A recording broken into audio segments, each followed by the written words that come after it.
si traveler ini ternyata kepo liatin sang kakak yang cantik ini. Dia melongo sampai sang kakak menegurnya dengan halus. Kasih tahu kawan kalian guys, pernah nggak kamu bayangin nemu anak kecil di jalan yang ngajak kita ke rumahnya, tapi endingnya bikin merinding? Nah, ini kisah nyata yang bikin kita malu sama level keimanan kita. Jadi ceritanya nih, ada seorang traveler di zaman dulu nemu anak laki-laki di tengah jalan di Yaman. Pas diajak ngobrol, si anak ini malah minta ditemenin ke rumahnya buat jadi tamu. Sampai di rumahnya yang hanya kemah di tengah gurun itu, anak ini memanggil kakaknya. Dari dalam ada cewek yang menjawab, "Ya dek, kenapa? Siapin makanan buat tamu kita kak," pinta si anak ini. Tapi yang bikin kagum, sang kakak bilang, "Oke, tunggu bentar ya, aku mau bersyukur dulu sama Allah yang kasih kita tamu." Ternyata dia sholat syukur dulu 2 rakaat guys. Nah, si traveler ini ternyata kepo liatin sang kakak yang cantik ini. Dia melongo sampai sang kakak menegurnya dengan halus. "Mata itu bisa bersinar loh, jangan begitu."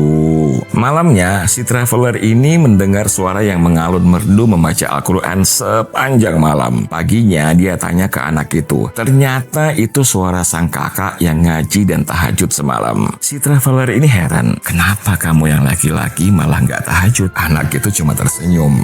Kita yang punya fasilitas lengkap malah susah bangun tahajud. Tapi di tengah gurun malah ada perempuan yang menghidupkan malamnya dengan Al-Quran. Jangan-jangan kita yang selama ini merasa berilmu dan solih ternyata masih kalah sama orang yang hidupnya sederhana tapi hatinya mewah.